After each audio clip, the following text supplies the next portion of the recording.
MTech USA MT-20-30 series fixed blade neck knife drop point blade G10 handle 4 3/4 inch overall. Sometimes these titles, man, I'm like, wow. So, hello, my friends. I hope everyone's doing good. Was looking through some gear boxes and I came across this little blade that I picked up, this little MTech knife, and I won't repeat the whole title because I don't have enough air to do that right now. But I found this little MTech knife that I bought a while back, and I'm like, that's kind of cool.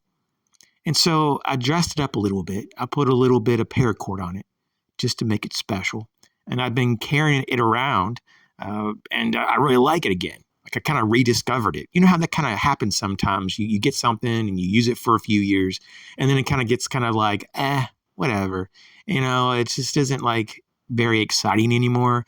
And then you like pretty much just almost lose it for a number of years. And then you rediscover it and you're like, whoa, it's almost like a new knife to me again. And so how fun and how small this blade is. I mean, I remember it being little, but wow, is it little. And that's why I really needed to put a little fob on the end, and now I can get a better grip. But wow, this little thing is little and super, super thin, and of course, very lightweight. I used to carry this in different ways, you know, as a drop-in blade in my pocket, neck knife. I have attached it to the shoulder strap of a backpack numerous times. I've attached it to MOLLE, various pieces of gear that has MOLLE on it. And I just tried all kinds of things. I've had it in a first aid kit one time for like a year. For a couple of years, I think it lived in like a pocket organizer. Here is a CRKT minimalist. This is just an example of kind of how I had it rigged up on one of the shoulder straps of a backpack. And the MTech is what I'm referring to. So I kind of had the MTech kind of like this. This is just a suggestion of how you could, carry it. But there's just so many different ways though, right? I mean, I think even one time I had it like scout carry on my belt, but it's such a small knife. There are some limitations. These are some CRKT blades on the top and bottom. And just to show you size, it has about the same size as the CRKT minimalist in terms of the blade, but the handles of the minimalist are just a little bit bigger. This is what they look like in the sheets.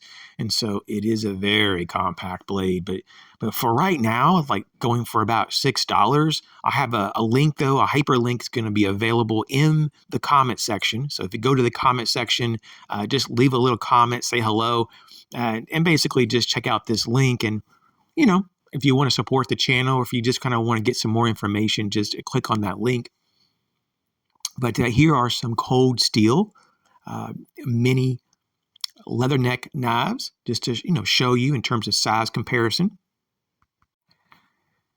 And these particular blades from Cold Steel are relatively compact, and you can just see how small this really is. In particular, when you look at this Streamlight Microstream, I mean, we know how small that is. I mean, it's just barely larger, really, than a AAA battery, and this is a small blade. But I just really wanted to, kind of hit it home that if you're looking for a really thin, lightweight, and super compact option that you can pretty much hide anywhere, you can, put it like, for example, there was one time I actually had it laced in one of my boots. Just took my boot laces and just kind of wove it in the laces. I think I had it like that for a number of months, maybe almost a year. Here's a push dagger from Cold Steel.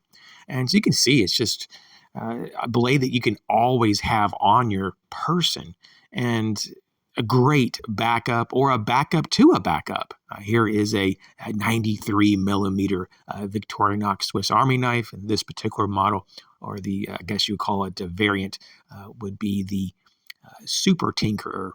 One of my more favorite, I guess you call it. I have a whole bunch of favorite Swiss Army knives, but the Super Tinker is really up there. This is my everyday carry blade still. I have a few that I rotate out every once in a while, but 90 to 95% of the time these days, I still go back to the Spyderco Delica 4 in the full flat grind, in gray. I like this a lot. I got this long time ago too. Long time ago. And it just keeps going. Here's a Maxim boot knife. Not something that I really use. It's just part of my collection, I guess. I got it a long time ago. And Maxim is another brand that gets looked down upon, just like MTech. But every once in a while, they'll have a little gem that comes out. And this boot knife, it was very short-lived. But in my opinion, it's one of their gems. Here is one of the Baco Laplander folding hand saws. A lot of bushcrafters like that, and you can see that it's a relatively small folding saw, and the MTech is just that much smaller. Overall though, there's like all kinds of options for outdoor blades. Just all different types, and I think Mora really does have a good lineup. They continue to have a good lineup, I should say. The one on the bottom here is the Mora Kansbol, and the one on the top is like the classic, like the number one, I think, top Mora, and that's the companion. At least the top for the money in terms of the best bang for the buck.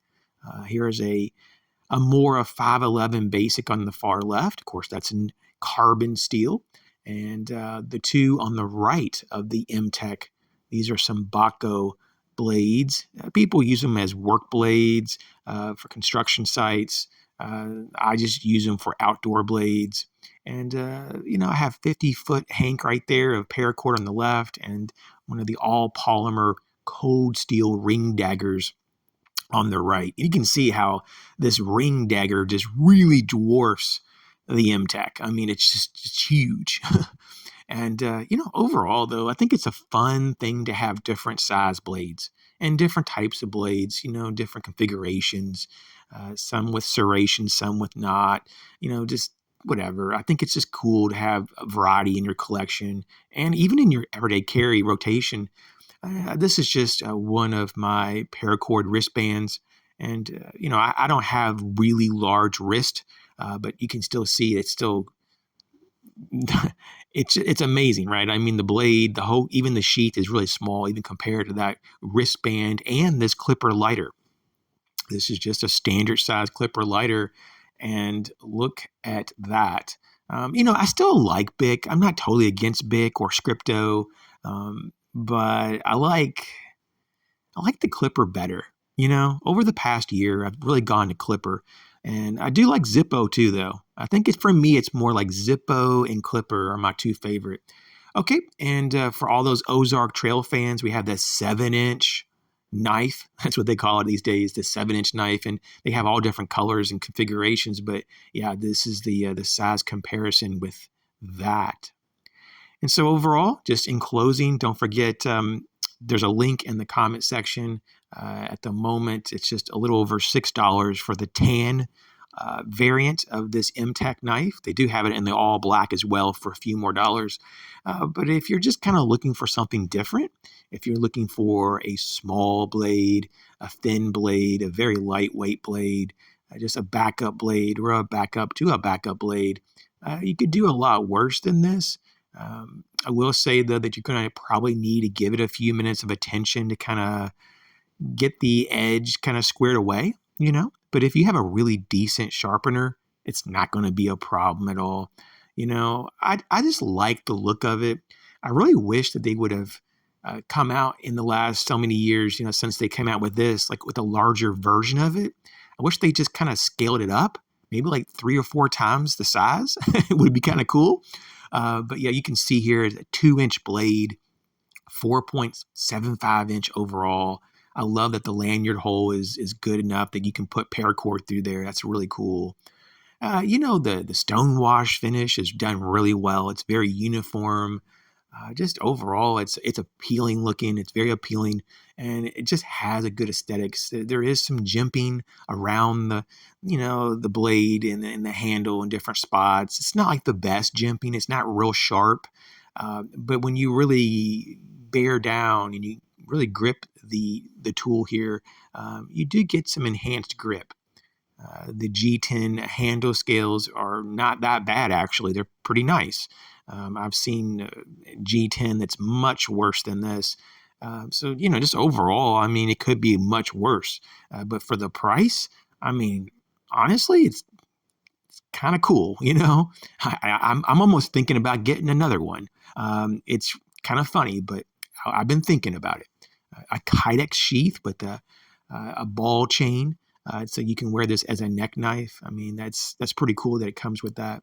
And just overall, it's just a very versatile setup with that sheath. You can attach it to a lot of different things. I mean, it's almost unlimited.